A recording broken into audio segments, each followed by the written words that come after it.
boa noite. Boa noite. Vamos começar nossa segunda aula hoje, né? A gente está aqui no CCB, né? no curso de doutrinas básicas, né? E a gente está com o nosso tema aí, Eclesiologia, doutrina da igreja. E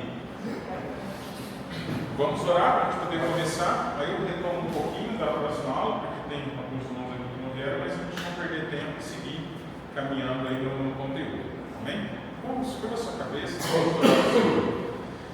Senhor, nós estamos aqui mais uma vez reunidos como teus filhos, como tua igreja, com o nosso coração grato, Senhor Deus, pela oportunidade e também pelo privilégio de podermos juntos estudar a tua palavra, estudar a sã doutrina, a tua escritura, Senhor Deus, na esperança, Deus, que o Senhor há de nos edificar, de nos ajudar, de nos ensinar, conforme, Senhor Deus, a tua vontade e o teu querer expresso na escritura, Senhor.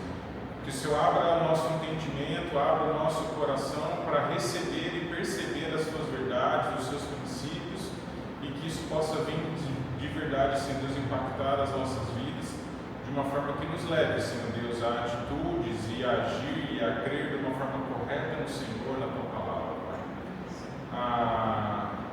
A meu respeito, eu te peço a ajuda do Senhor para que eu possa, Senhor Deus, guiar aqui os meus irmãos, Senhor Deus, nesse ensino, me dê graça do Senhor, me ajude em cada ponto, Senhor Deus, que nós falaremos aqui, para que nós possamos, de verdade, Deus, sermos edificados mutuamente aqui, aprendermos juntos, e no fim, Senhor Deus, toda a nossa vida, tudo o que nós fazemos aqui é para a tua honra e glória. Em nome de Jesus que eu oro. Amém. Amém? Pessoal, nós vamos então continuar a nossa segunda aula. Na primeira aula, para quem não teve, nós nos dedicamos muito a conceituar aquilo que é a igreja, a definir, né, trazer toda a definição do que é igreja, né, o que é ser igreja. E aí uma das frases que a gente falou na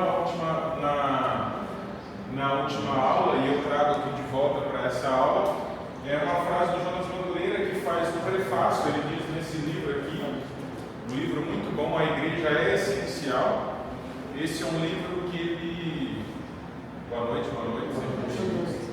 É um livro que foi escrito, acho que em 2021, se eu não me engano, 2022, e ele foi feito pensado numa resposta para as igrejas em questão da pandemia, onde assim, muitas pessoas assim, deixaram de congregar, deixaram, sabe, de valorizar a igreja, de estarmos juntos como irmãos, e aí eles escreveram, Paulo Hansen e John Antonino, a igreja é essencial. E no prefácio, uma das coisas que chamou a atenção do Jonas Madureira falou: um cristão sem compromisso com uma igreja local é um cristão com compromisso. O Jonas Madureira é brasileiro, né? Um cristão sem compromisso com uma igreja local é um cristão com problemas. E esse é um dos motivos que faz parte desse curso e de nós temos o CCB, é aprender a sã doutrina, aprender aquilo que a Bíblia nos ensina. Lembrando que quando nós cremos bem, quando nós aprendemos aquilo que é correto na Escritura, assim nós podemos viver e praticar aquilo que é correto. Então, crer bem para viver bem. Se cremos mal, se aprendemos errado, se buscamos errado, se distorcemos as Escrituras, isso vai nos conduzir a uma prática errada, uma prática que não agrada ao Senhor. Por isso nós temos que estudar a sã doutrina, nos aplicar em conhecer as Escrituras, para poder praticar também a nossa fé, o nosso ser cristão, de uma forma que honra e glorifica a Deus. E aqui nós temos do texto um versículo que existem vários textos que podem resumir aquilo que é a igreja. Nós falamos isso em outra aula, acho que vocês devem ter o PDF a respeito disso, mas talvez esse é um que resume, que é o 1 Pedro 2, 9, 10, que está escrito aí: vocês, porém, são geração eleita, sacerdócio real, nação santa, povo de propriedade exclusiva de Deus, a fim de proclamar as virtudes daquele que o chamou das trevas para a sua maravilhosa luz. Antes, vocês nem eram povo, mas agora são povo de Deus. Antes, não tinham alcançado misericórdia, mas agora alcançaram misericórdia. Então esse é o texto que meio que resume um pouco do que é ser igreja, do que Deus fez instituindo a igreja. E esse aqui foi um conceito também tirado daquele livro que nós resumimos, falamos na aula passada. Então, igreja é um grupo de cristãos que se reúne como uma embaixada terrena do reino celestial de Cristo para proclamar as boas novas e os mandamentos de Cristo, o Rei, para afirmar uns aos outros como seus cidadãos por meio das ordenanças e para evidenciar o amor e a santidade de Deus por meio de um povo unificado e diverso em todo o mundo, seguindo o ensino e o exemplo dos presbíteros.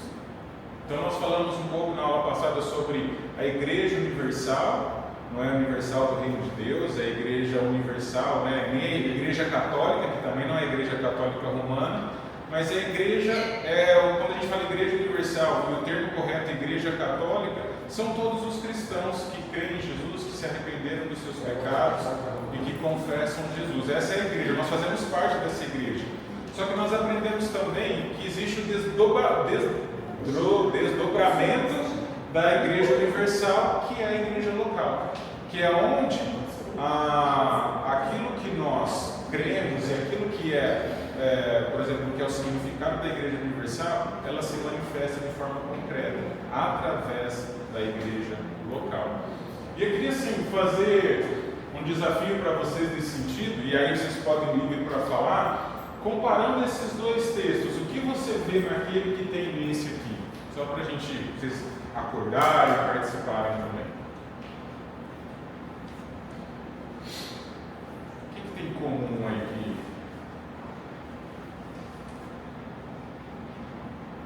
Acho que é a ideia de reino de Deus, né? Obrigado por esse texto. Sacerdócio real, né? E aí, o que mais? Uma coisa que é simples, mas assim, a igreja é um grupo de cristãos. Quando aqui simples fala, vocês porém são, já está falando, é uma carta para a igreja, vocês são. Então nós, é uma carta escrita para a igreja, nós somos. Então já é um grupo de cristãos. Nós falamos muito na aula passada também desse conceito de uma embaixada terrena. A gente até citou o exemplo, citou o exemplo de uma embaixada. Quando você chega numa embaixada, aquele território da embaixada é um território estrangeiro, é daquele país, né? Então, se você vai na embaixada americana aqui no Brasil, a partir do momento que você coloca o pé na embaixada, você já não está mais em território brasileiro, você está em território americano. E ali são praticamente as leis dos Estados Unidos que valem, os costumes, a maneira de falar, eles falam a língua deles. Então, de uma certa forma, como um exemplo, a igreja é uma embaixada terrena do reino do céu. Isso indica que aqui, quando nós estamos juntos e reunidos, nós temos um jeito peculiar de ser, de falar, nossa linguagem, o nosso jeito de agir, de amar, os nossos costumes. Tudo isso nos define como igreja e representa o céu. O que mais? Mais alguma coisa? Proclamação. Aqui nós somos embaixada do Tribunal Cristo para proclamar as boas novas. Isso aqui é interessante. E os mandamentos de Cristo. Nós ressaltamos isso na última aula também, que a nossa missão como igreja não é só proclamar o Evangelho, mas também ensinar os mandamentos de Cristo, aquilo que Cristo demanda de cada cristão. Então não é só falar, Jesus te ama, falando como às vezes a gente pensa que é falar e evangelizar, só falar do amor de Cristo. Não, a igreja ela proclama as boas novas, proclama o amor, proclama uma pregação que leva as pessoas ao arrependimento, mas ela também ensina as pessoas nos mandamentos, no caminho que ela deve andar. A gente pode falar, nós vamos falar de discipulado também. E aqui é a mesma coisa, o povo de propriedades princípios, a fim de proclamar as virtudes daqueles que o chamou das trevas a sua maravilhosa luz. Mais alguma coisa para a gente seguir?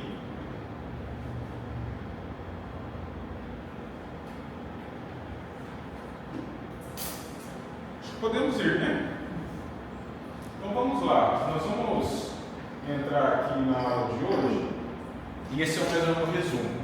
Hoje nosso objetivo na aula é entender a importância de toda a estrutura da igreja e sua liderança, bem como seu governo, ministérios, dons e talentos de seus membros, como bênçãos divinas dadas pelo Espírito Santo, para a nossa edificação pessoal e consequentemente coletiva, visando sempre a glória de Deus como algo comum a todos.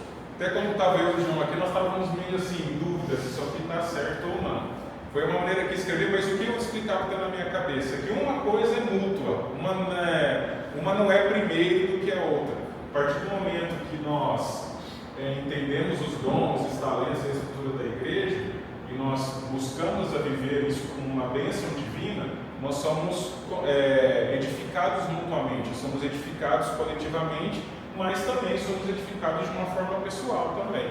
Então, um exemplo disso, por exemplo, quando eu estou aqui dando aula para vocês, a minha expectativa é que eu edifique a vida de vocês com conhecimento e aprendizagem. E da mesma forma, eu só por estudar e por estar aqui e ouvindo vocês e aqui junto na aula, também aprendo, também cresço. Então até de uma forma individual, e vocês também falam, hoje você está aprendendo, você enriquece, só que o objetivo disso é que no futuro você possa ensinar alguém, esclarecer a dúvida de alguém, discipular alguém e poder passar esse ensino adiante. Alguma dúvida até aqui? Podemos seguir? Não tem nenhuma pergunta, né? Então vamos lá. Esse é o texto, né? Só passar mais uma vez. Nós vamos falar um pouco dos ofícios da igreja. Então, assim, só para resumir para quem não esteve aqui, na aula passada nós conceituamos, falamos das definições. Nessa aula nós vamos falar um pouco de estrutura, gastar um pouquinho com dons e talentos também. E na próxima aula eu vou me dedicar mais ao que é a missão da igreja.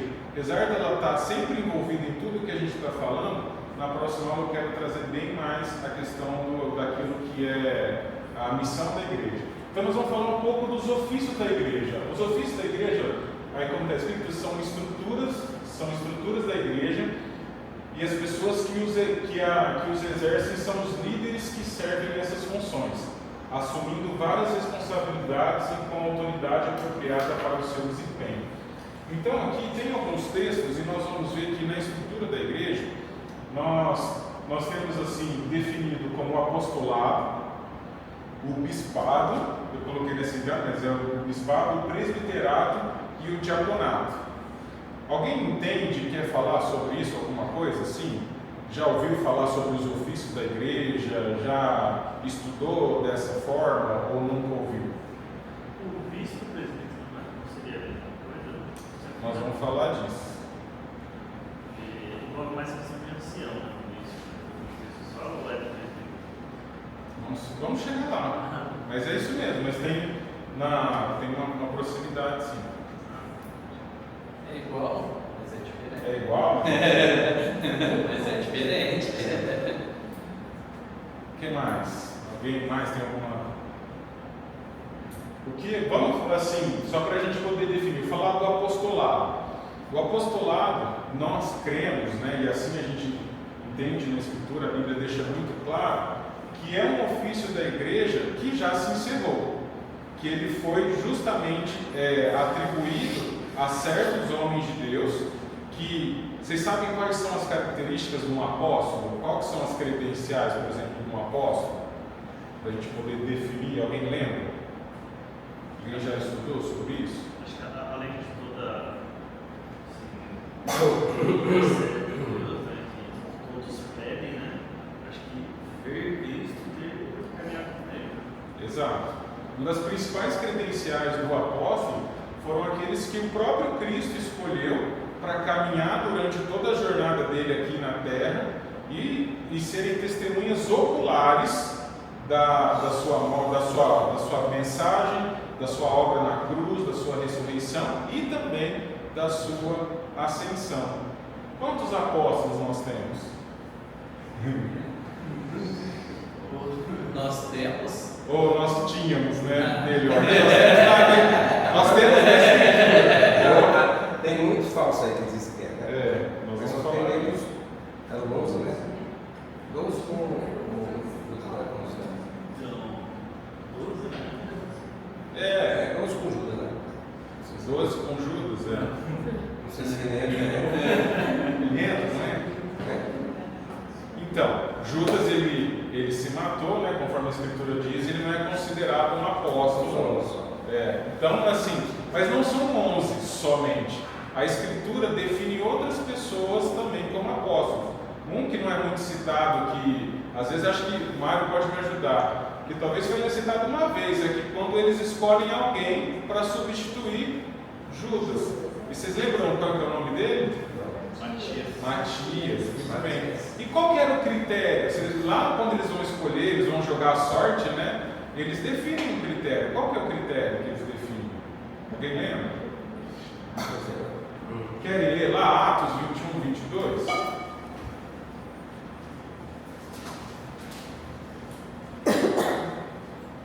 A gente acabou de falar.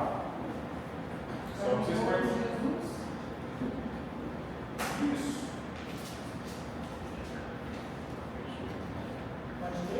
Pode ler.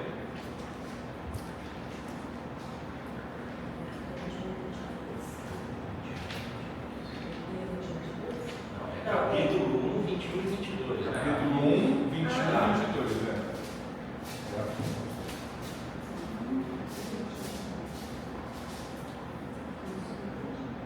É o 21 e 22? Isso. É necessário, pois, que dos homens que conviveram conosco todo o tempo em que o Senhor Jesus entrou e saiu dentre nós, começando desde o batismo de João até o dia em que de entre nós foi exibido em cima, um deles se faça conosco testemunha da sua ressurreição. Aí o 23, então, propuseram dois: José, chamado Barsabás, e também conhecido como Justo, e Matias, e orando disseram. Então, assim, você viu as condições que os apóstolos colocaram? Alguém que tenha andado, visto Jesus desde lá do batismo de João até a sua ascensão. Então, é uma testemunha ocular da própria vida de Cristo. Mas aí Cristo também estipula outros apóstolos. Um muito famoso, quem sabe? Paulo. Paulo. E aí Paulo nos lembra de uma característica também do apostolado, e por isso que nós cremos que ele foi, tipo assim, que esse, vamos dizer assim, chamado, essa vocação, ela cessou, ela já não existe mais no dia de hoje. Que justamente vários apóstolos, eles foram capacitados e inspirados pelo Espírito Santo a construir parte daquilo que é a doutrina da igreja que nós temos no Novo Testamento. Então, uma característica do apostolado também era a Escritura. Eles foram usados por Deus para definir doutrina e trazer escritos sagrados a respeito da igreja, da vida da igreja, dos relacionamentos e tudo mais. Tem mais gente, tem mais um que foi reconhecido como apóstolo. Quem mais? Não, eu sempre fico na dúvida se Judas, irmão de Jesus, e Tiago acabam entrando nisso. Tiago é considerado. Se você abrir lá, alguém me ajuda aí, abre lá em Atos. Deixa eu ver se é 14 e 14. Vamos ler esse. Não, acabei de ler. Não é não? É de... Então deve ser o 26, não é? Acho que o 14 fala de Paulo. Fala de outro também.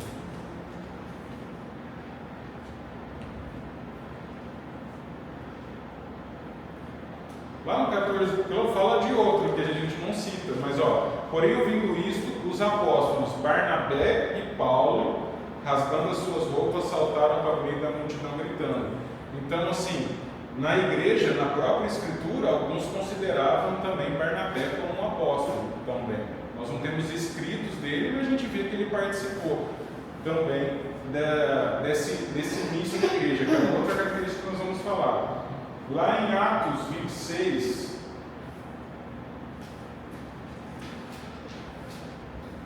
(12 e 18), essa é a história de Paulo, e acho que é Gálatas 1,9, quem puder abrir. 19. 1,19, isso. Não vi nenhum dos outros apóstolos, a não ser Tiago, irmão do Senhor. Então aí os únicos textos assim que falam que, por exemplo, que Tiago também era irmão do Senhor e era um apóstolo que estava em Jerusalém, é isso, né? Então nós temos esse. Sabe qual que é outra característica dos apóstolos? Eles foram responsáveis pelo início da expansão da igreja e foram usados nas fundações das primeiras igrejas. Então eles caminhavam pela toda a região, indo pregando o evangelho e fundando a igreja. Então muitas vezes Paulo e Barnabé, outras vezes Paulo e Silas, e e outros irmãos eles iam, pregavam o evangelho, tudo, e eles levantavam presbíteros, bispos naquela região, para poderem cuidar daquela igreja que foi plantada, que começou ali. Então, outra característica do apostolado, né, também que faz parte da estrutura da igreja, também é a fundação, essa expansão inicial do reino de Deus. Outra coisa que não dá para negar, a vida deles era acompanhada de sinais e maravilhas. Então eles ressuscitavam pessoas, curavam muitas pessoas, então tinham muitos sinais, muitos milagres acompanhavam, porque era um momento especial da igreja. A igreja, eles pregavam, e até como graça de Deus, para que confirmasse a mensagem que eles pregavam, eles operavam sinais, maravilhas, milagres, justamente para trazer a confirmação que eles eram da parte de Deus e que aquela era a mensagem do Senhor. Então eles também têm essas características. Por isso, nós não cremos que haja apóstolos hoje. Então, só pegando o gancho aí, como é que se encontra hoje esses irmãos, irmãos nossos, que se auto-intitulam apóstolos, tipo apóstolo Estevão Hernandes da Renascer? Assim, o que você acha? Por que eles trazem esse título? Qual que é a... Na minha visão pessoal, são um tipo de pessoas que buscam às vezes mais se destacar e colocam aquilo que é vocação como cargo, como se fosse assim, um alto escalão. Já tive um professor meu do curso de teologia que ele falou uma vez que já eles vão inventar um vice-Cristo, sabe, um vice-Jesus, porque está acabando, já colocaram apóstolo. Não sei se tem acho que é o René Terranova, assim, ele chamava de pai póstumo. Pai póstumo, ele criou outro termo. Porque assim, já tinha todo mundo virando apóstolo, as pessoas se autoproclamavam. Então, já perdeu a novidade. não ficou muito legal ser apóstolo, tem um monte que também é. Então ele criou seu pai póstumo, ou seja, pai dos apóstolos. Então, assim, na minha visão, é algo que fere a Escritura não mostra isso, não mostra como um cargo, como se fosse uma empresa, né? Você começa júnior, vai sênior, sabe, vai crescendo, agora você é o presidente, diretor. Então, não eu vejo isso. Eu acho que é uma tentativa, que até nós vamos falar um pouquinho mais para frente, daquela de tentar trazer controle, de trazer talvez controle sobre pessoas por autoridade impositiva e querer dominar a vida das pessoas. É um uso, na minha visão, um uso errado da fé das pessoas, e as pessoas se auto-intitulam. Infelizmente, muitas pessoas vão e acreditam e colocam a fé nessas pessoas. Elas parecem como se fosse o próprio Deus na Terra. E isso é um passo, se já não são de seitas que se dizem cristãs, mas são seitas que de cristão, assim, de Bíblia, a gente não tem nada. Então é mais ou menos essa visão. Então, nós não cremos no apóstolo, nem na apostila, então não tem isso, né? Porque até é o casal, né? É o apóstolo, apostila, tem tudo, né? Apóstolo também, né?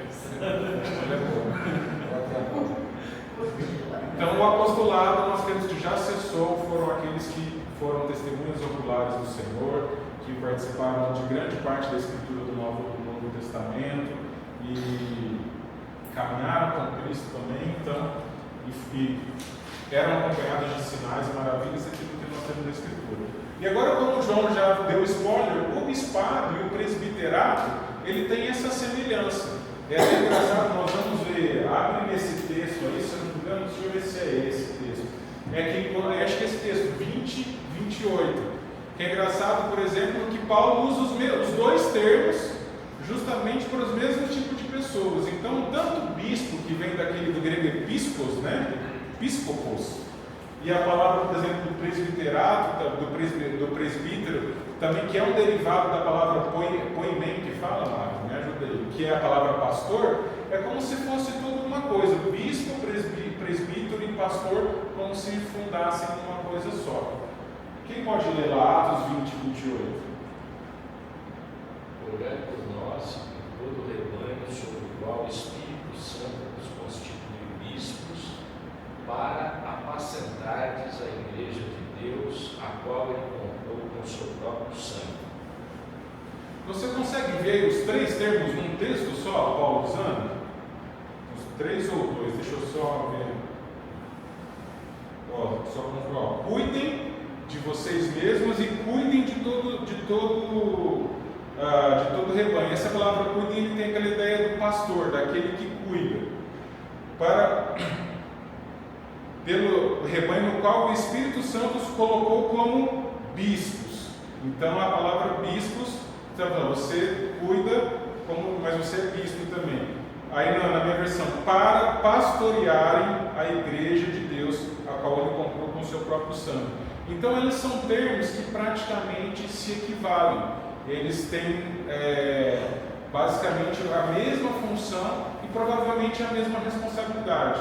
Se o pastor Mário até poder me ajudar, assim, às vezes com a história da igreja, o que eu vejo é que às vezes, à medida que a igreja ia expandindo, as igrejas que ficavam mais próximas numa região, elas tinham um líder em comum que era responsável por cuidar daquelas igrejas, às vezes viajar e pastorear, ver como que estão os líderes. Então, provavelmente, esses eram considerados aqueles bispos, os supervisores, que cuidavam das igrejas locais. É como se fosse o supervisor de uma empresa que a gente conhece hoje. Eu cuido da região sudeste. Então, eu cuido daquela região. Então, os bispos, eles muitas vezes eram pastores nas suas igrejas locais também, mas como eles tinham, às vezes, um tempo de caminhada, eram, com mais experiência e tudo, eles também eram investidos dessa autoridade de cuidar de outros pastores mais novos, que estavam ali plantando outras igrejas e cuidando, que eram os presbíteros. Então, por isso que se equivale muito. Então, aqui pode ter uma questão de cargo, mas não no sentido, mas questão de cuidado, mais envolvendo responsabilidade do que um cargo maior. Mais responsabilidade. Ele cuidava da sua igreja local, mas também cuidava de outros pastores, de outros irmãos e ajudava nos desafios das congregações. Até a gente ver assim, Paulo às vezes ele faz meio que esse papel, mas Paulo é um apóstolo, ele passa uma viagem plantando as igrejas, depois ele revisita algumas igrejas, trata, manda carta, é como se fosse aquelas pessoas que eram responsáveis pela igreja. Um exemplo prático, talvez assim, se a gente tem uma congregação, uma igreja plantada em outro lugar, e às vezes os nossos pastores aqui seriam como os bispos, que cuidam tanto da igreja local, mas também dão todo o suporte a uma congregação que foi plantada pela nossa igreja e tudo mais. Então é mais ou menos essa relação, mas é como o mesmo cuidado, pastoreio, cuidado e também liderança, supervisão, cuidar de todos os outros. Alguma dúvida? E por último, fazendo parte da estrutura da igreja, e talvez um pouco diferente do que é como a gente trata aqui também, é o diaconato. Esse diaconato eu mais trago no sentido da palavra, que é aqueles que servem na igreja. Então não estou falando assim, podemos falar, por exemplo, dos diáconos, que é aqueles que nós vamos falar um pouquinho mais deles, que são escolhidos especificamente também, eleitos pela igreja, aprovados, são experimentados, têm as suas, por exemplo, precisa ter as suas qualificações para ser um diácono, mas aqui a gente também pode trazer que são todos aqueles que servem na igreja e não necessariamente são diáconos, então se fazem parte do serviço. Então tem só essa diferença, que às vezes a gente pode colocar como a diaconia, como a gente coloca aqui, que são os diáconos, e também tem aqueles que servem na igreja como um todo, também usa-se a palavra diáconos como serviço também. Uma diferença. O ofício, isso. São os diáconos eleitos pela igreja. O ofício. No sentido de serviço, todo mundo que serve. Diaconismo. Isso, diaconismo. Muito bem, obrigado. E uma diferença bem assim, nas instruções até de Paulo sobre os dois ofícios, é que para o bispo, vamos colocar bispo, pastor e presbítero, há uma necessidade assim, de uma habilidade de ensino, de uma experiência na escritura, de uma habilidade com a escritura e que esteja apto para ensinar e cuidar das pessoas também. Tem questões de oração, da pregação da palavra, tudo, que não é algo que é exigido dos diáconos, é mais exigido da diaconia, uma questão de serviço mesmo, na questão do cuidado, essa é a parte do diácono. Alguma dúvida até aqui? A gente vai passar às vezes muito rápido, a gente tem bastante coisa sobre seguir o tempo. Vamos lá. Nossa, passou meia hora. Falando um pouquinho do governo da igreja. Diferente do ofício, o governo da igreja é um modo como a autoridade é estruturado em relação à congregação da igreja. Quem manda na igreja? Quem é a sua autoridade máxima? Perguntando aqui, quem que manda na igreja? Deus. Oi? Deus. Mas vamos falar assim, da igreja local. Quem manda na igreja? Deus, assim, é claro, né? Mas quem que manda na igreja? Deus manda em todo mundo, É, né? Deus Se ele manda te em todo matar, é porque ele manda. A autoridade máxima, A né? autoridade máxima é Deus, mas na igreja. Na igreja, quem que manda aqui? Pastor. Oi? Pastor. Não sei, vamos ver, quero ouvir. Quem concorda que é o pastor? Pastor presidente. Depende da estrutura da igreja local. Não A da nossa. igreja local vem a nossa. Equipe pastoral. É a equipe pastoral. Será? Você quer fazer a pausa pro lanche para ficar dramático e voltar aqui? Já é agora, falta É. o lanche já? É. Se você quiser manter o hype, vamos fazer uma pausa pro lanche. Logo após os comerciais. Mas vocês estão querendo dizer quem manda em que sentido? Vamos complicar. Mas é para Vocês estão refletir. falando perante terceiro, Eu acho que do CNPJ da igreja, ou líder espiritual da igreja? Vamos complicar. Vamos lá, fala aí. Vamos lá, pessoal, só retomando aqui rapidinho, a gente falou dos ofícios das estruturas e estamos falando agora do governo da igreja. Um ponto que eu queria só ressaltar antes da gente falar quem manda na igreja, da gente entrar propriamente disso, é que a gente precisa muito desmistificar essa questão, por exemplo, que infelizmente se cria em relação à igreja, que a autoridade e que uma estrutura, isso é uma coisa ruim, uma coisa maléfica. Na verdade, isso é dado pelo próprio Deus. Então, estruturas de igreja, definição de autoridade dada por Deus são bênçãos. Até a gente colocou lá no início, entender isso como bênção divina. Então, às vezes, por que eu estou falando isso? Porque muitas vezes você vai ouvir, ou já ouviu, né? A igreja sou eu lá na minha casa, junto quando eu estou reunido com os irmãos. Acho que isso pode até ser um braço da igreja, mas a igreja é muito maior que isso. A igreja que Deus instituiu, instituída pelo próprio Senhor, ela tem estrutura, e nós vemos isso na história da igreja, nós vemos isso na palavra de Deus, na Escritura. Ela tem definição de autoridade, tem definições de responsabilidade. Então é uma coisa séria, não é uma coisa assim, não é, eu sou igreja quando eu estou no Starbucks tomando café com os meus amigos da fé. Não, isso pode ser um braço, pode ser uma coisa, mas igreja não é isso. Então, assim, o que eu falo para vocês, quando a gente pensar em falar sobre estrutura de igreja, de falar, nossa, ofícios da igreja, governo da igreja, isso é bênção de Deus. É uma maneira que Deus deu para nós nos organizarmos para que nós pudéssemos ser edificados mutuamente. Então vamos lá, né? Vamos responder então a pergunta que não quer calar. Quem manda na igreja? Será que é a equipe pastoral? Não, não é a equipe pastoral. Quem manda na igreja? É o pastor presidente? Depende. Diretoria. Depende. Não, é a assembleia da igreja. É a Assembleia da Igreja. Quem manda na igreja é a Assembleia. A Assembleia da Igreja é a autoridade máxima sobre tudo e sobre todos. Inclusive sobre o pastor, sobre a equipe pastoral, sobre tudo. Agora, a Assembleia da Igreja, ela dá autoridade apropriada para cada uma dessas funções e dessa estrutura, para que ela possa funcionar em benefício, vamos dizer, de si mesma, ou em benefício de toda a igreja. Então, a autoridade máxima, grave isso na sua mente, no seu coração, ela é a Assembleia. Somos nós, as pessoas da igreja, somos a autoridade máxima. Por isso que, quando nós temos a Assembleia lá, nós vamos ter agora em novembro, é importante a nossa participação, e não só a participação como está lá, levantar um braço, mas se envolver, em buscar entender, buscar o que está sendo discutido, o que está sendo feito, porque o que define, o que aprova e desaprova é a Assembleia, é a igreja como um todo. É um poder delegado, né, Rafa? Ele não, por exemplo, o pastor presidente, ele tem um poder delegado pela Assembleia. Pela Assembleia. Delegado Pela Assembleia. Nós, que fazemos parte da equipe pastoral, somos eleitos pela igreja. Se a igreja em Assembleia, pela Assembleia. Se a Assembleia definir que alguém ou algum não cabe mais para ocupar algum cargo, a Assembleia é soberana sobre isso. e a vontade da Assembleia como um todo, na sua grande maioria, ela será feita. Isso foi instituído pelo próprio Deus. Um texto, eu não sei se eu estou com o texto aqui, mas que lá em Atos, que é muito legal, que fala quando está tendo um concílio de Jerusalém, eles... Oi? Atos 15. Lá no concílio de Jerusalém eles falam dos apóstolos, falam, sabe, de toda aquela autoridade que estavam lá, mas definiram aquilo que foi definido com toda a igreja.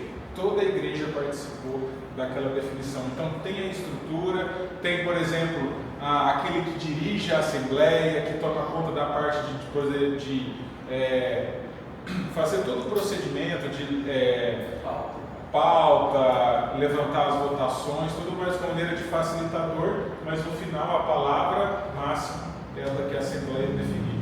E aqui, gente, só para a gente poder relembrar, ou se você fazer a parte de integração, essa é a estrutura da nossa igreja, como nós funcionamos. Você sabe como que chama esse tipo de estrutura? Mais ou menos no termo teológico. Como a nossa cultura ela se encaixa? Só para conhecimento de vocês, chama congregacionalismo. É onde a congregação ela tem essa parte de autoridade, ela é definida como autoridade. Então, abaixo dela, nós temos o pastor presidente, e aqui, logo ligado à equipe pastoral, também tudo abaixo da assembleia, a diretoria, o conselho fiscal e os desdobramentos disso, né, da diretoria, administração, finanças, patrimônio, a equipe pastoral que define toda a vida da igreja. Não sei se vocês lembram, eu estou passando um pouco rápido, pessoal, porque nós temos muito conteúdo, mas das nossas áreas de propósitos, que é adoração, edificação, comunhão, evangelização e serviço. Então aqui nós temos, só para assim, de forma bem simples e resumida, o pastor presidente, ele supervisiona a equipe pastoral, a equipe pastoral supervisiona essas áreas e os líderes que cuidam desses ministérios dentro dessas áreas de propósito. E aí os ministérios têm os líderes, e às vezes tem essa questão de haver um conflito, né? Às vezes tem alguém que é líder, que faz parte da equipe pastoral e tudo mais. Conflito não, sobreposição. Sobreposição, Então, na nossa igreja, nós adotamos esse congregacionalismo, onde a congregação ela é a autoridade máxima. E às vezes você não pode dar muito valor a isso, mas eu teve uma vez que eu estava dando no meu GP aula sobre o governo da igreja do GP. Nós estamos lendo nós estamos terminando esse estudo aqui, ó. 50 verdades centrais da fé cristã. E um desses é o governo da igreja. E assim, confesso que é um estudo mais burocrático, falar de estrutura, tudo. Mas os olhos de dois irmãos que já fizeram integração, que são membros, brilharam com essa aula, porque eles vieram de uma seita onde o apóstolo era a autoridade máxima, ele mandava e desmandava, ele, fazia o que queria acima de toda a igreja. Na hora que eles falaram assim, mas quem manda é a assembleia, quem manda são as pessoas, eu falei, na nossa igreja quem manda é a assembleia. O pastor é eleito pela assembleia, a equipe pastoral, e eles assim, falaram, nossa, ele falava, tá vendo, amor? Aí a esposa do Maria, tá vendo? Você viu como é que é aí? Porque para uns assim, eles viveram sobre, uma obscuridade durante tanto tempo e sendo pressionados foi libertador saber que a igreja, biblicamente, ela é governada pela Assembleia. Isso vem de Deus, é um presente para nós.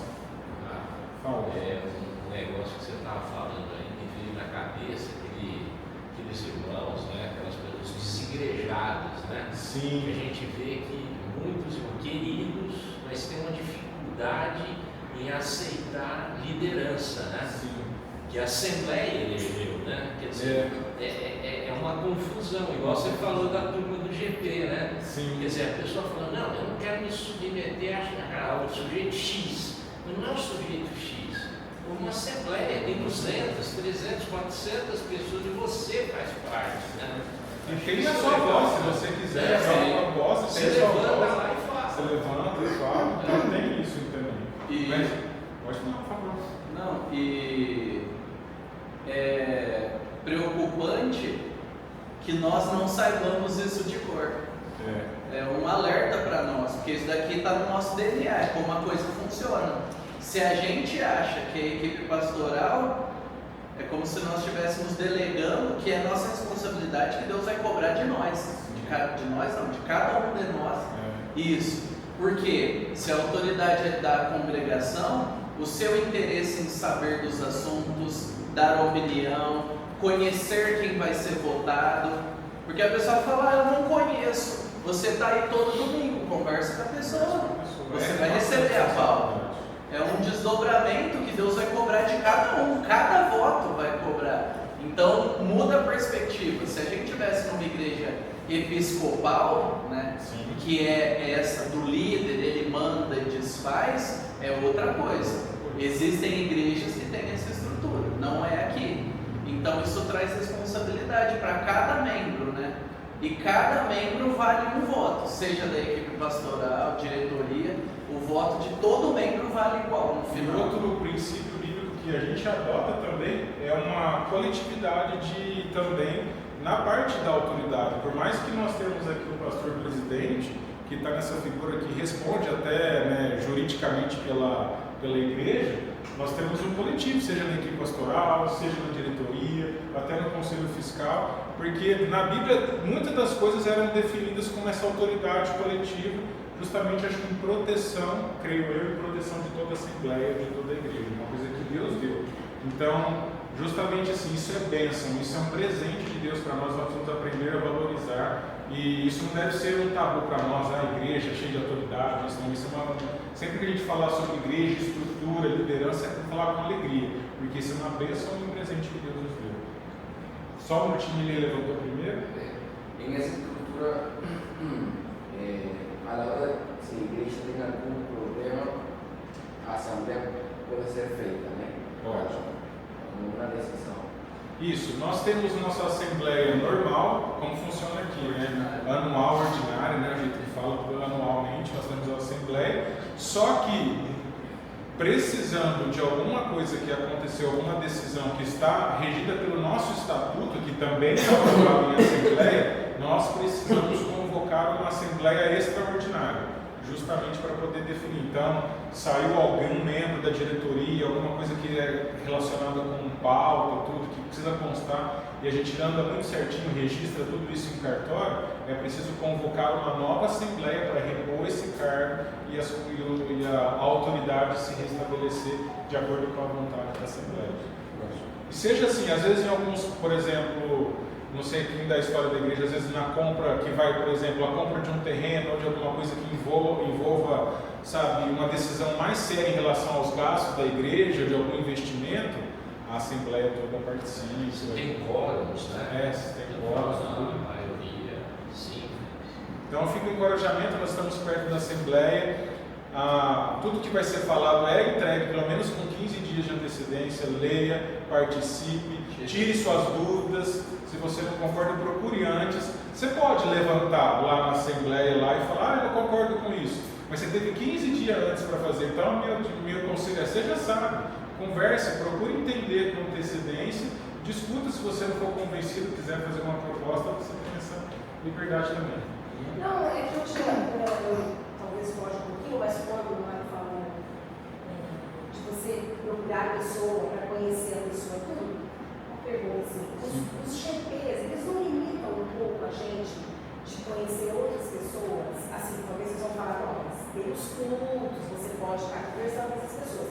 E geralmente os GPs, você pode ver que são mais as pessoas, não estou dizendo que são grupinhos, não estamos formando grupinhos, mas você tem mais contato com aquela pessoa. Eu, por exemplo, eu fiquei em tempo, segundo a igreja, algumas coisas, mas tem pessoas que não conheço aqui na igreja. E às vezes a gente procura cumprimentar, mas isso não facilita um pouco. Esses GPs com pessoas assim, mais próximas ali da mesma língua. Assim, o que eu penso assim, só em relação à questão do GP, na verdade eu entendo como o GP como uma extensão da igreja. De uma forma prática, você não vai conseguir ser amigo e íntimo de todo mundo. Então, o GP é uma oportunidade, um privilégio que nós temos de nos aproximar uns dos outros não de todo, mas pelo menos de algumas pessoas, de uma forma mais próxima, de conhecer as lutas, os desafios, de se alegrar com as vitórias, estar junto nas derrotas, porque o pastor em si, ele não consegue cuidar de todo mundo. Então, assim, essa questão do GP eu vejo benéfica. E é claro que as amizades no GP, elas se desenvolvem com mais afinidade.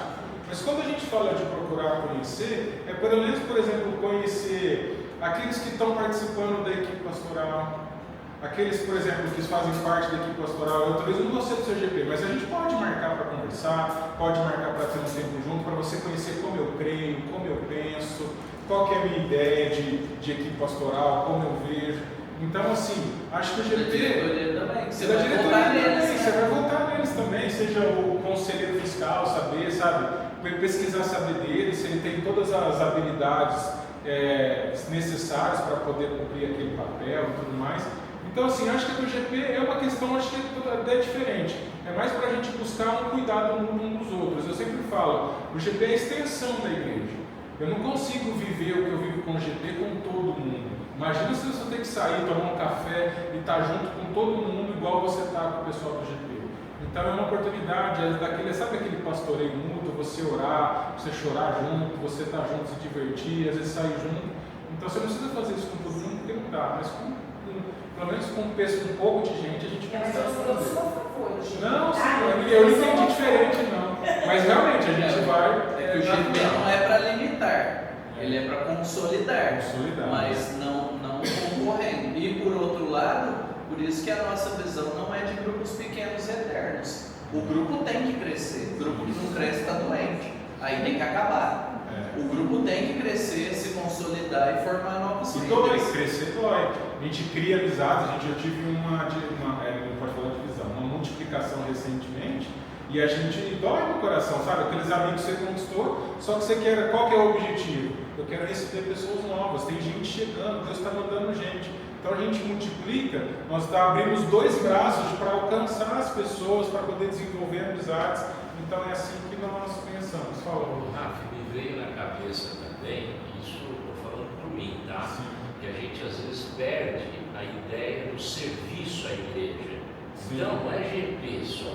Se você servir no ministério da igreja, você vai ter mais um núcleo de amizade. Você está no louvor, você vai ter o ensaio, você vai CCD, você vai junto com o líder, com o livro. Por isso que nós vamos chegar lá, nós vamos falar que vai englobar essa parte aqui, que é nossos dons e talentos que Deus nos dá para a gente usar para o benefício da igreja. Beleza, gente? Podemos seguir? Só a última fala, Sim. que é uma coisa importante. Querer saber das coisas, se importar e perguntar, não é ser chato, é valorizar. Tudo que você ama, você quer saber. Seu time, seus filhos, sua família, seu dinheiro onde está investido.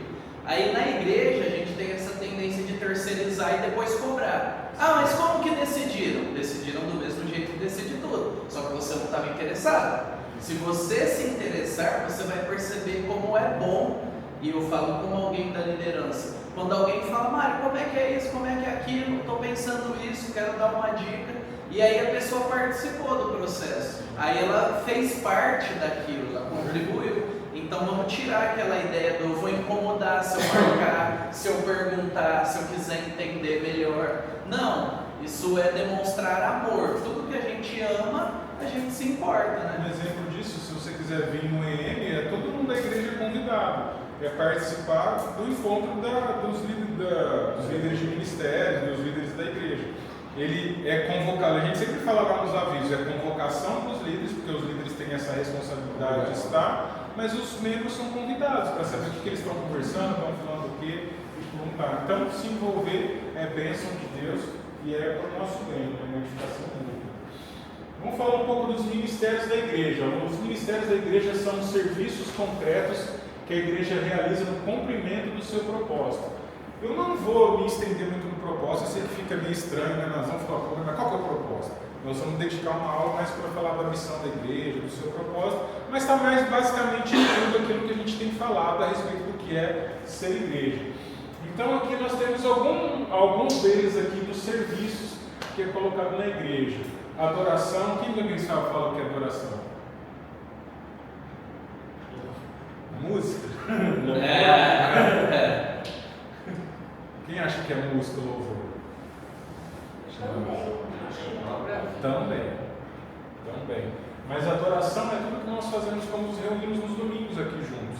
Lembra que a gente fala desde o aviso, desde o primeiro abraço que você dá aqui, nós estamos como igreja já adorando o nosso Senhor. Então é um tempo de adoração. E adoração envolve música, envolve pregação. Tudo que nós fazemos aqui, reunidos juntos como igreja no domingo, é uma adoração ao Senhor.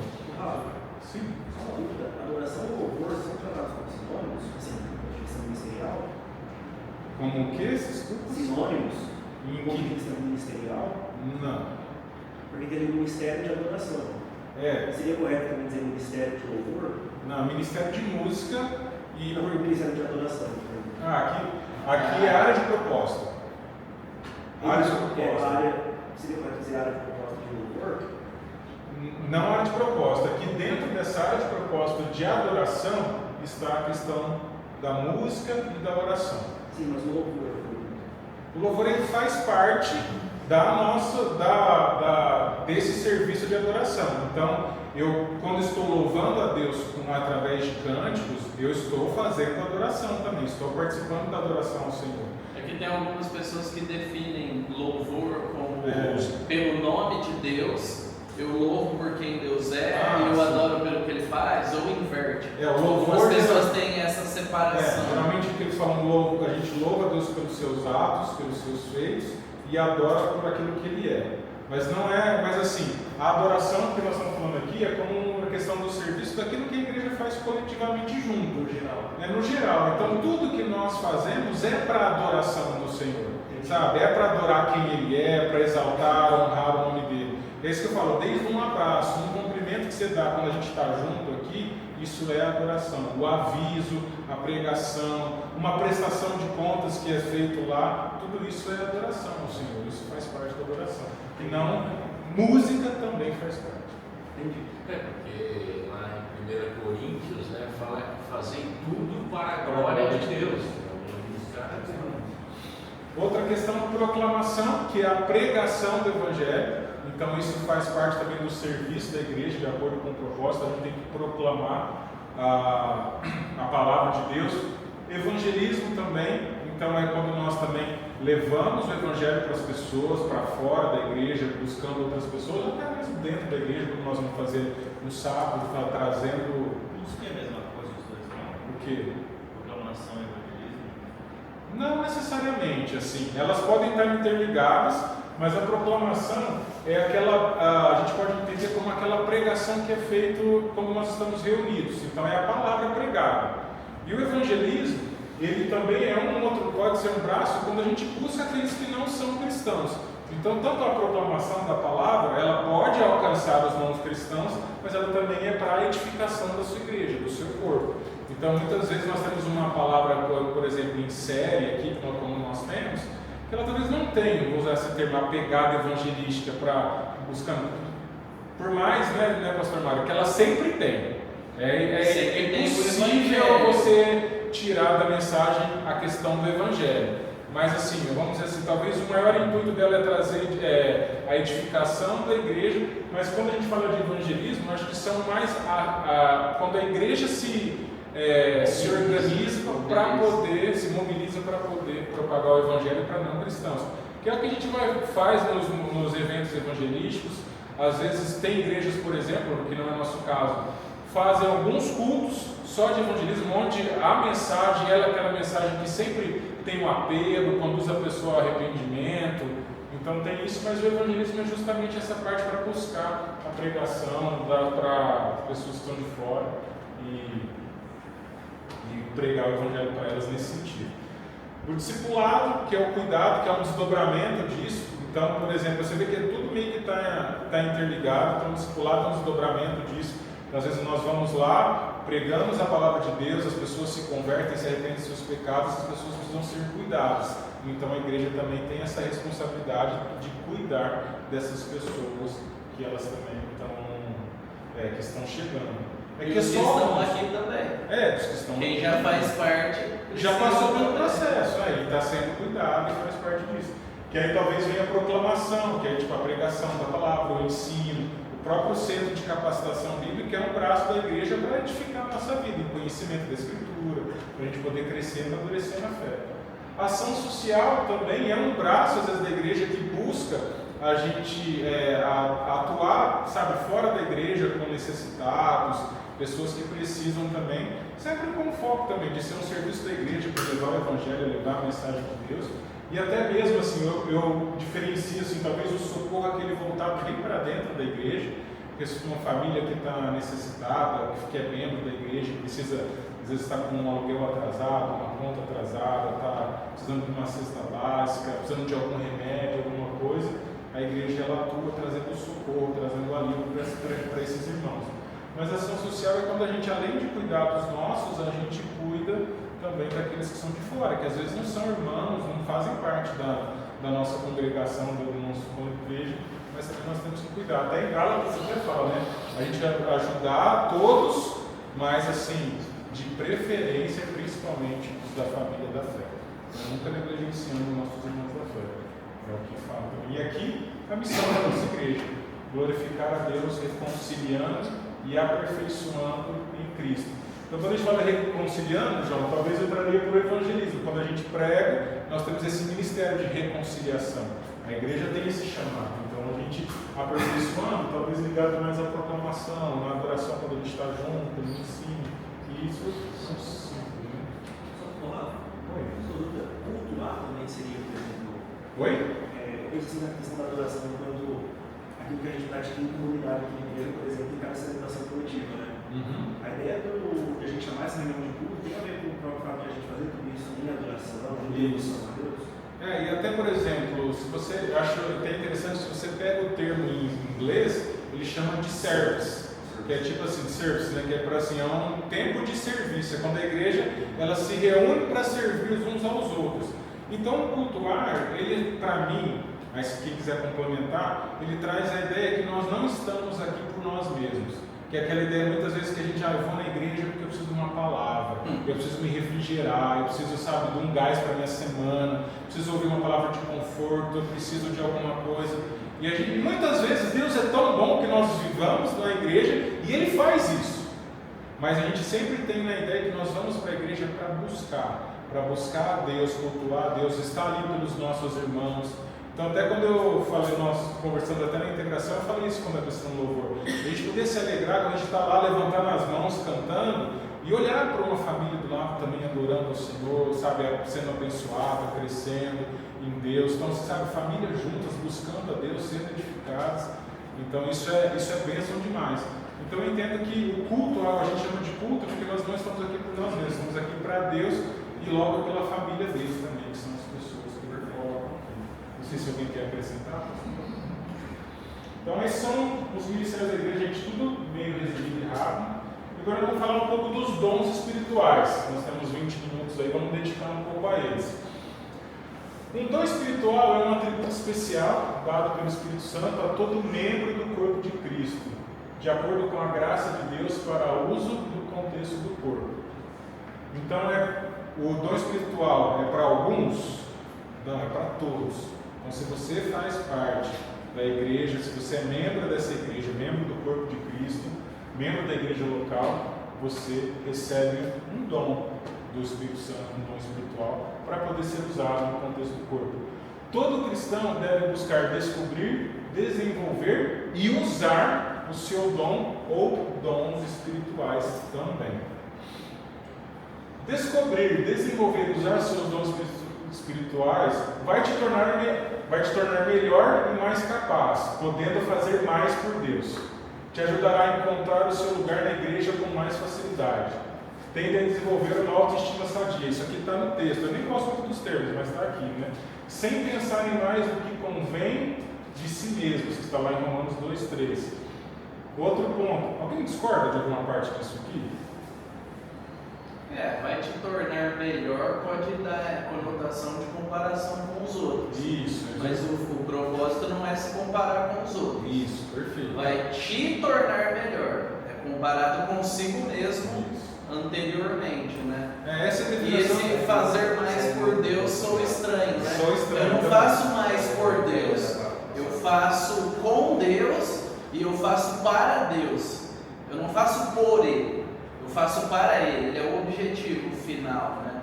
A colocação não ficou tão precisa, né? E até assim, esse que está no nosso livro base, eles colocam dessa forma. E eu também já concordo com o Mário, até estou perguntando porque não cai muito bem, mas eu quis deixar assim para provocar a gente a entender o que de fato é quando a gente busca os nossos dons e quando a gente busca entender, descobrir e desenvolver esses dons que o Espírito dá para nós. Então, de fato, a gente nunca vai ser buscar um dom pensando em ser melhor do que alguém. Você nunca vai buscar um dom pensando assim, claro, em benefício próprio somente.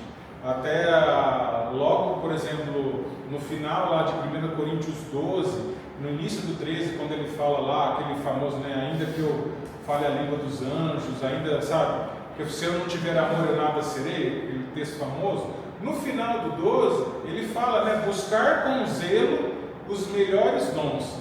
Eu gosto de uma tradução da NVT que traduz assim, buscar com zelo o dom mais útil. E não é mais útil para você, mas talvez o mais útil para a congregação, para toda a igreja, para aquela circunstância em si. É o servir. É o servir. Por isso que assim, eu deixei aqui, mas eu quis colocar Romanos 12, 3. Quem pode ler lá? Só um minutinho. A gente já...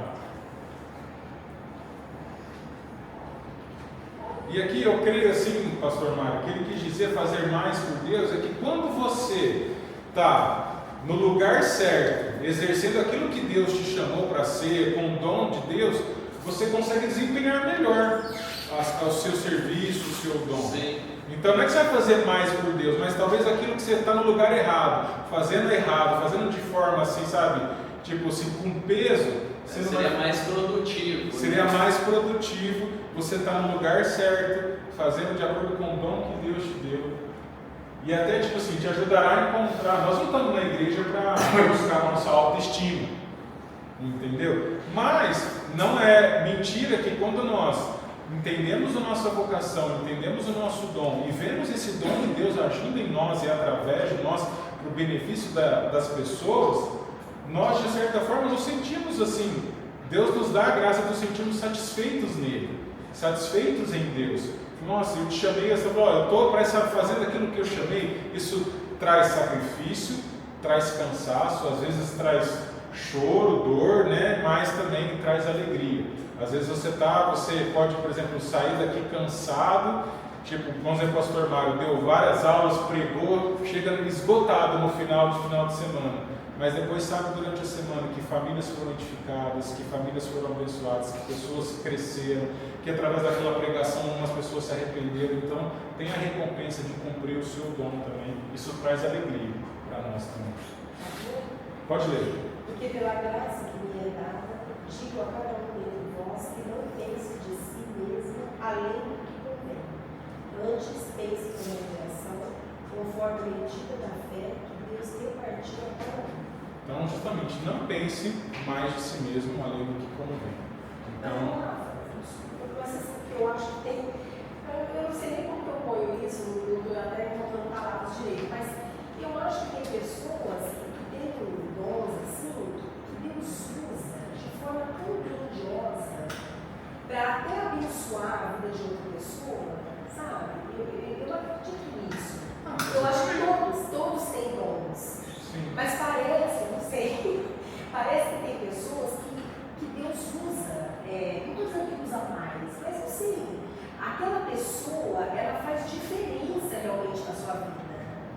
Você entendeu? Sim. Não que outros não façam, mas aquela pessoa parece que é especial, parece que, você entendeu? Eu vejo assim, eu acho, claro, eu vou me ficar achando melhor, mas eu não sei, eu vejo isso. Eu acho que esse é o cuidado da gente, por exemplo, tentar atribuir à pessoa, porque o dom é de quem? O dom é espiritual, o dom ele é dado pelo Espírito Santo. Então o dom não é a pessoa. O que a gente pode até atribuir é que talvez a pessoa ela buscou descobrir e desenvolver bem o seu dom e usá-lo. que às vezes, lembra, não vou fazer uma analogia aqui, mas lembra do talento, né? A gente usa o talento enterrado. Às vezes a pessoa tem assim, sabe, ela tem um dom, ela sabe, mas ela não quer compromisso com a igreja. Tem às vezes pessoas que pode ser algum de vocês aqui que tem um dom de ensino, mas às vezes não está se movendo, sabe, de se aplicar, de estar lá, ou tem um dom na música, ou tem um dom de alguma outra forma, dom não, algum talento para música, mas está escondido, tá, sabe, tá, tipo assim, não está querendo assumir, não está servindo os outros, então está encolhido. Então assim, pode ser, e às vezes, como nós vamos ver em alguns dons, eles parecem ser mais espetaculares que os outros, mas assim, o nosso coração e a nossa mente tem que estar em quem é o doador do dom, que é o Espírito Santo. É Ele quem doa, é Ele que dá os dons são deles, não são nossos. Se a pessoa se atribui a si mesma aquele dom, ela já está cometendo um pecado, porque elas falam, eu tenho o dom de cura. Não, você não tem nada. Você é usado por Deus para curar as pessoas e isso assim, e talvez não vai ser toda hora ou todo, na verdade eu entendo que às vezes é até raro, mas pode ser que Deus use pessoas para orar por uma pessoa que está doente, enferma e ela ser curada. Então tem vários outros e na minha concepção, eu acho assim, todos os dons que são dados pelo Espírito Santo, eles são belos, eles são lindos, porque eles trazem bênção para a igreja como um todo. E é engraçado porque às vezes você pode pensar que talvez ele não é tão impactante, não mostre tanto, mas se você para pensar nas minúcias do exercer daquele dom, você sabe, vai ver o quão é grandioso. Eu cito um exemplo na integração que eu falo. Tinha uma menina que queria trabalhar no ministério infantil, então ela queria cuidar, sabe, ajudar a cuidar das crianças. Eu sempre falo isso, o fato dela estar lá, se dedicando para fazer a continuação da celebração coletiva para as crianças lá, ensinando o evangelho para elas. Ela está abençoando os meus filhos, ela está me dando a bênção de poder não me distrair com os filhos fazendo barulho e prestar atenção na mensagem.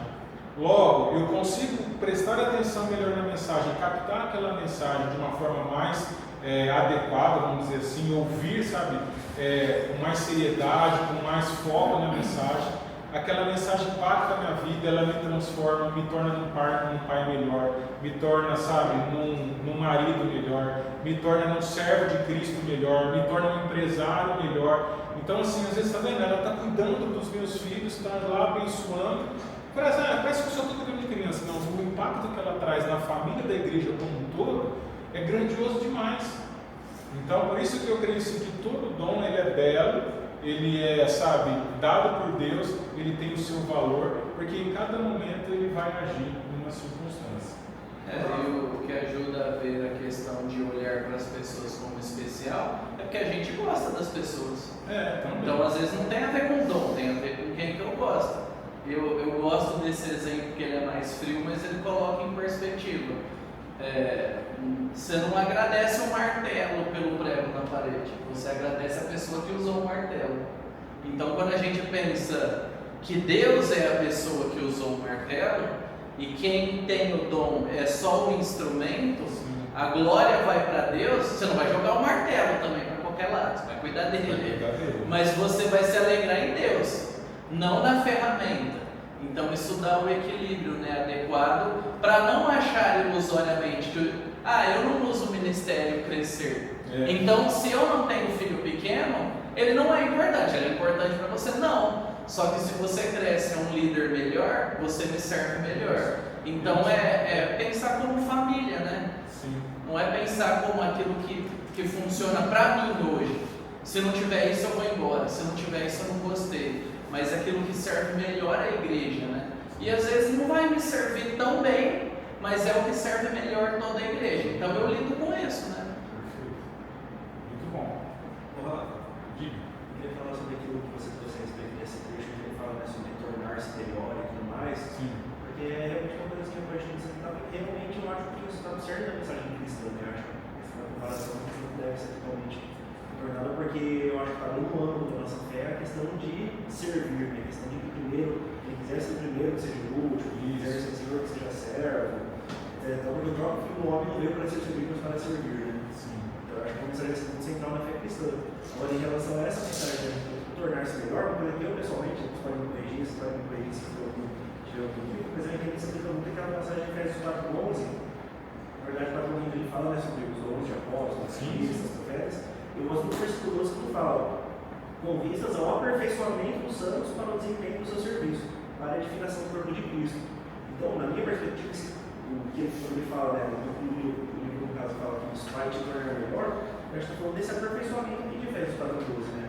Sim, eu creio que a essência ela é boa, mas talvez a maneira de se expressar fica uma maneira muito autocentrada. É porque aí ele está falando dos outros. Isso. Ali ele está falando de si mesmo.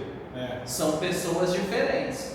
Ali ele está falando, você descobrir, desenvolver e te tornar melhor. O texto está falando, eles, os outros, vão servir e aperfeiçoar o corpo. Eles não estão pensando em se tornar melhor. Porque muda. Uma coisa vai levar a outra. Eu confesso que eu não sei exatamente qual que é a pessoa dos cursos que pode tornar usando.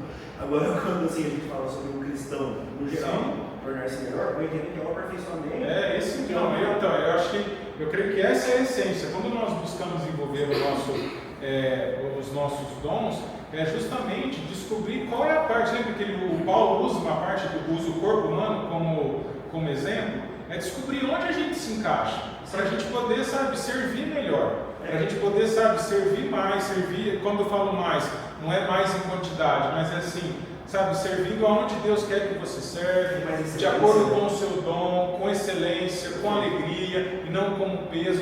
Não é esse, eu falo assim, não como peso, não que às vezes vai ter peso, porque servir ao Senhor envolve sacrifício, envolve peso, porque a gente serve aquele que é perfeito, aquele que sabe que não erra, aquele que é digno de toda a perfeição, do nosso melhor, mas eu entendo que a essência é boa, mas eu quis deixar para a gente provocar isso mesmo, para a gente poder entender, que nós estamos aqui pelos outros também, e consequentemente, nós somos edificados, nós somos abençoados. Eu lembrei também de compartilhar a passagem lá de 2 Timóteo 3:17, quando fala sobre a função da Escritura, fala, no final, a fim de que o homem de Deus seja perfeito e perfeitamente habilitado para toda boa obra. Então, assim, eu gosto bastante desse versículo que fala de uma finalidade dessa perfeição, né? Então, assim, vai se tornar melhor, mas se tornar melhor para quê?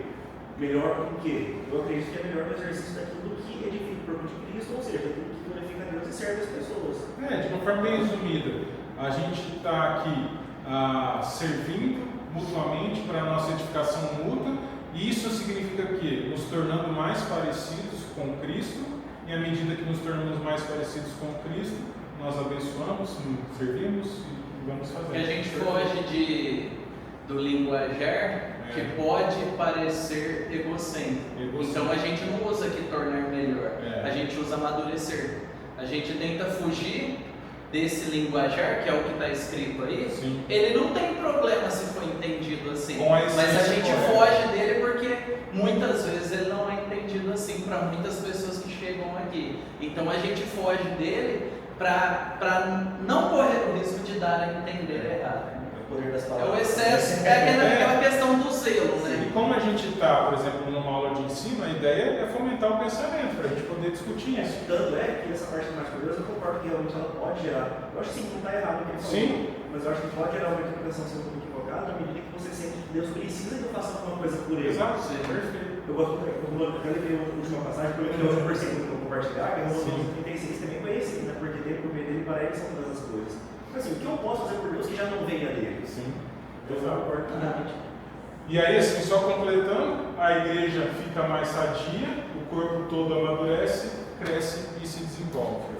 E por fim, Deus é glorificado em tudo isso. Amém?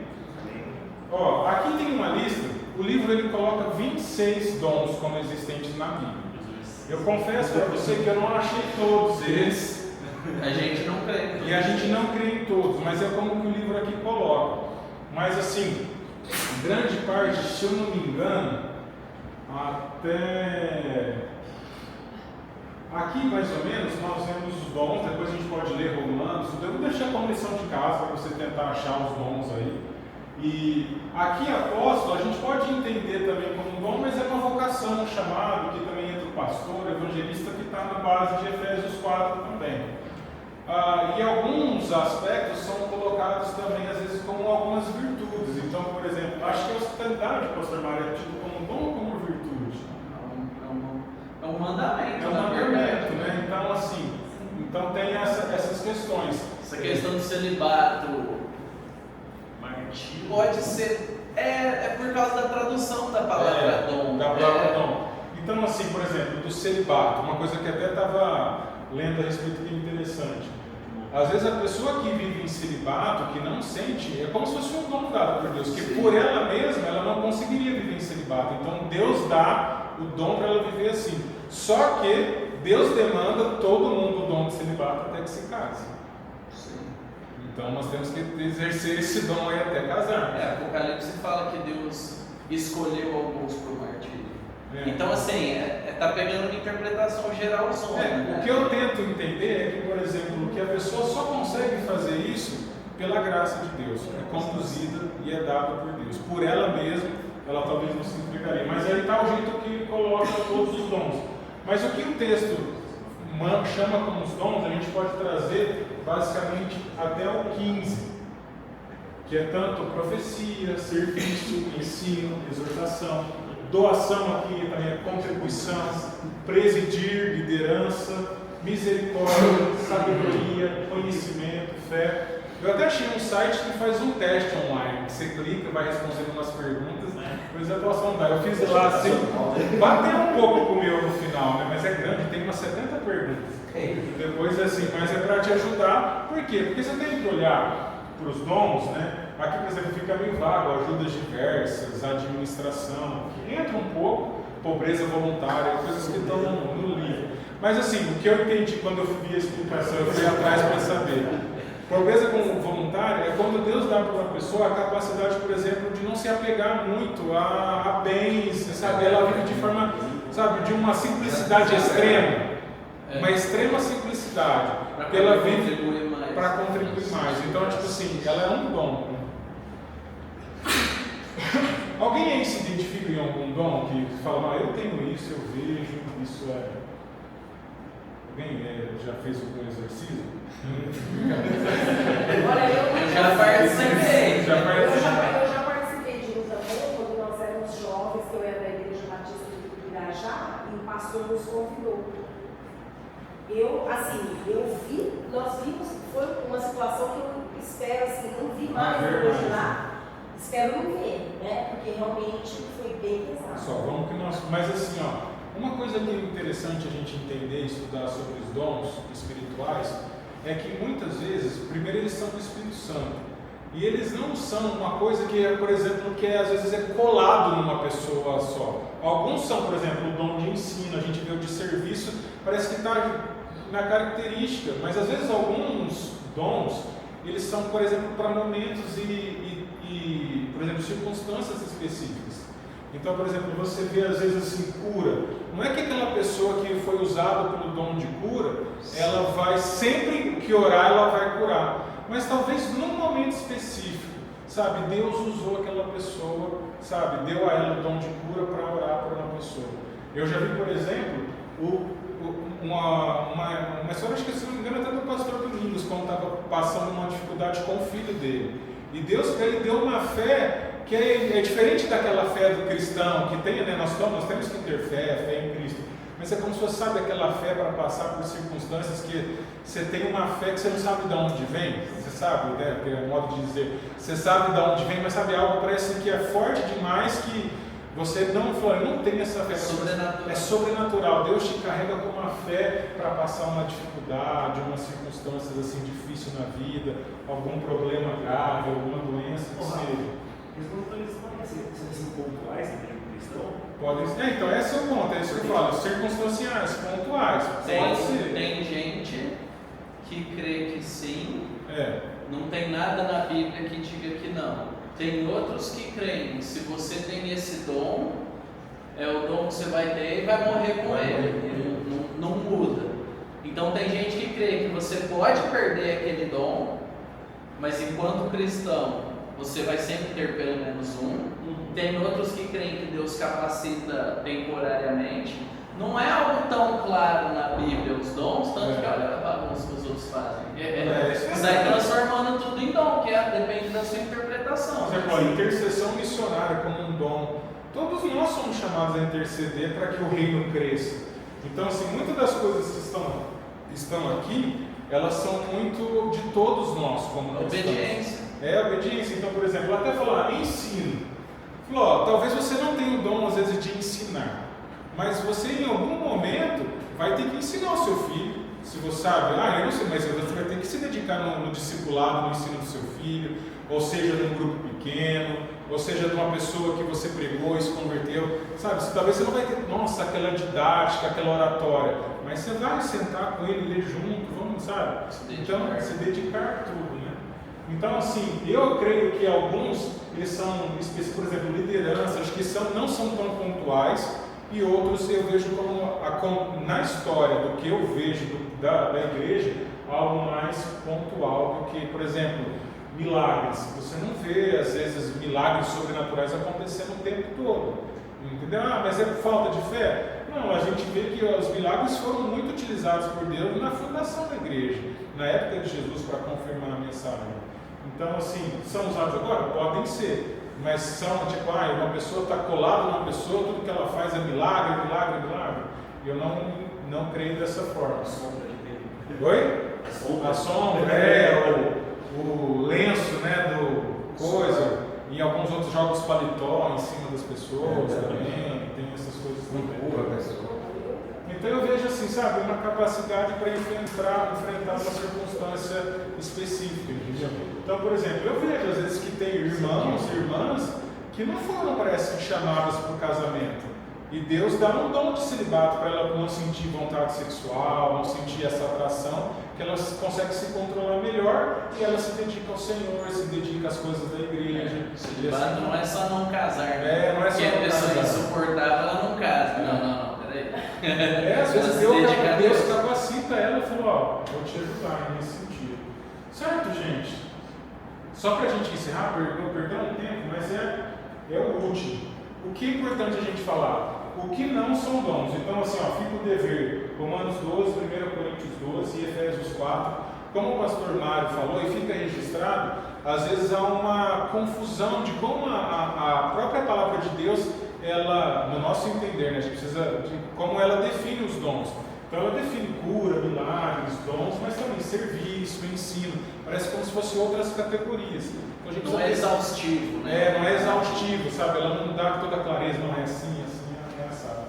Mas o que eu sempre falo, né, para finalizar, é aquilo de 1 Coríntios 12, no final do texto. Buscar com zelo o dom que é mais útil. Então você está, sabe, lidando com uma pessoa, por exemplo, que está sofrendo com alguma coisa, você precisa trazer uma palavra de sabedoria para ela, tudo. Você não vai orar, tipo, por dom de presidir, sabe? Você vai, sabe? Você fala, Deus, me usa para dar uma palavra, me lembra um texto, trazer um conforto a alguém que está sofrendo. Então, assim, acho que em vez de buscar o dom que é mais útil. O melhor dom é aquele dom que vai abençoar as pessoas. Não é o melhor dom para você, não é um dom que vai te autopromover, é o dom que vai ser útil para aquela circunstância. Amém? E aqui, o que não são dons, né? O que os dons não são. Então, muitas vezes a gente confunde dons com talentos naturais.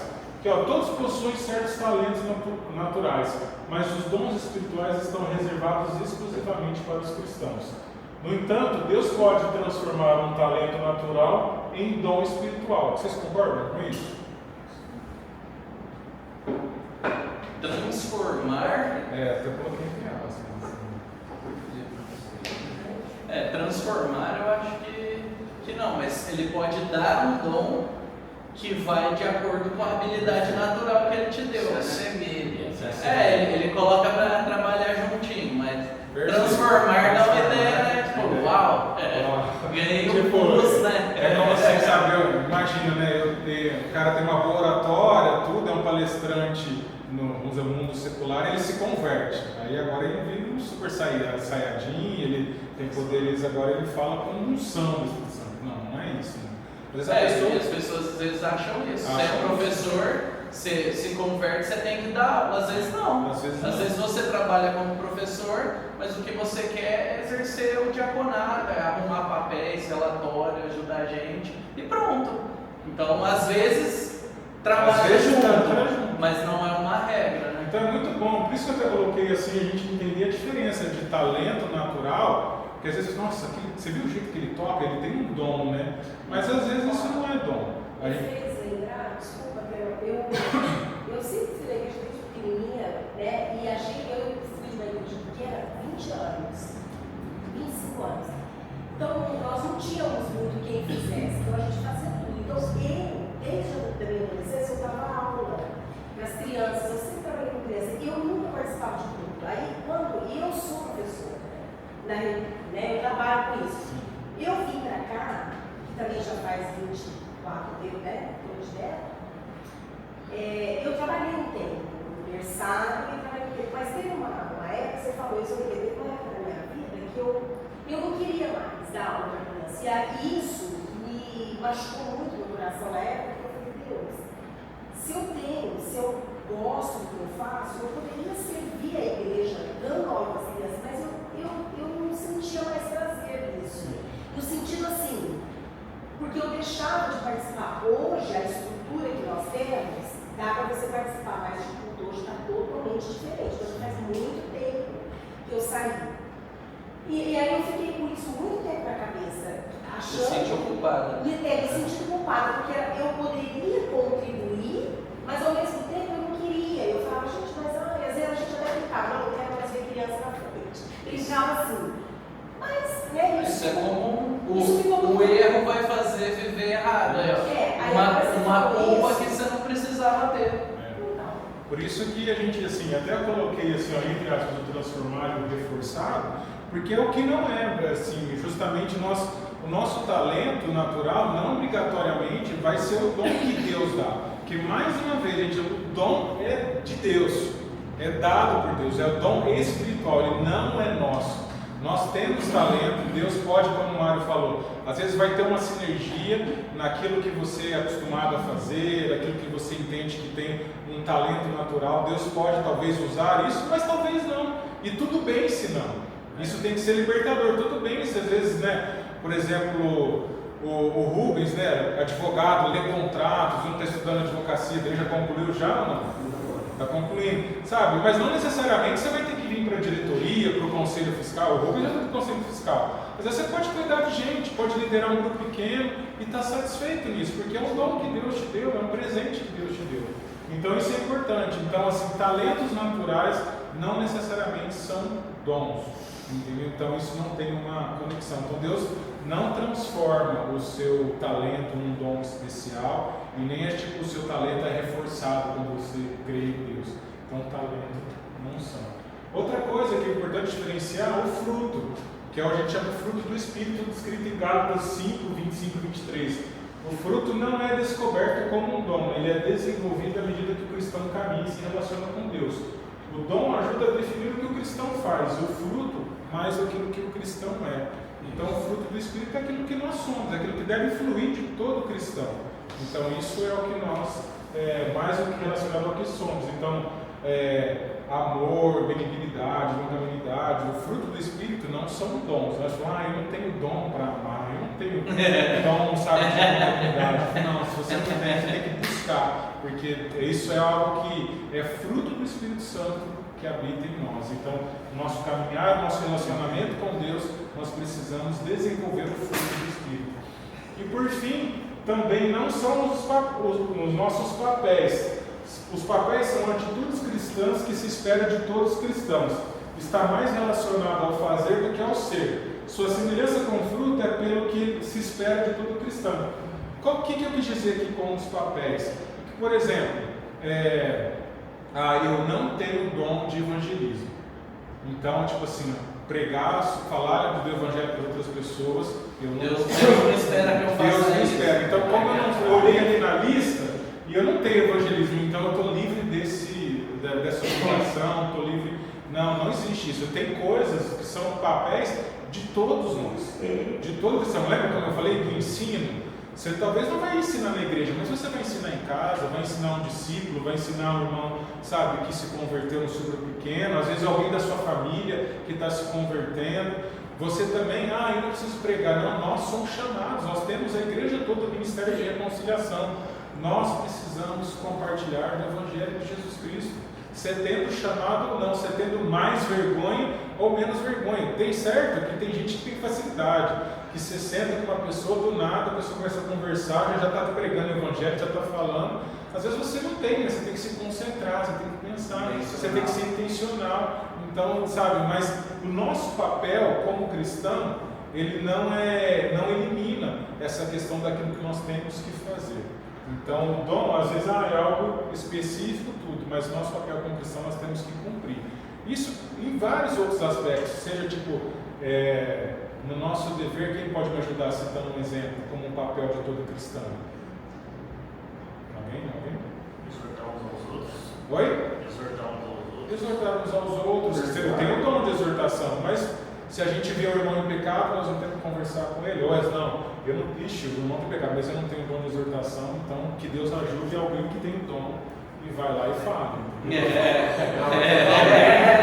Que via de regra nunca sou eu, né? Sempre o outro. Aí vira fofoca, né? Falou, ó, vocês conhecem alguém que tem um irmão em pecado, mas tem de exortação. Então é nosso papel, pregar o evangelho, ensinar, contribuir. Tem pessoas que têm um dom de contribuição, que é aquelas pessoas que sabem, que sentem prazer e alegria em contribuir muito, em ajudar as pessoas e tudo mais, mas o contribuir é dever e papel de todo cristão. Amém, gente? Alguma dúvida? Porque nós passamos aí 12 minutinhos do nosso horário. Gente, obrigado pela atenção de vocês, obrigado por terem vindo. Na aula que vem nós vamos falar um pouco mais da missão da igreja. Então vamos orar e a gente encerra isso e a gente termina, tá bom? Senhor, obrigado por esse tempo que tivemos aqui juntos, Senhor Deus, falando da Tua Palavra, falando da Tua Escritura.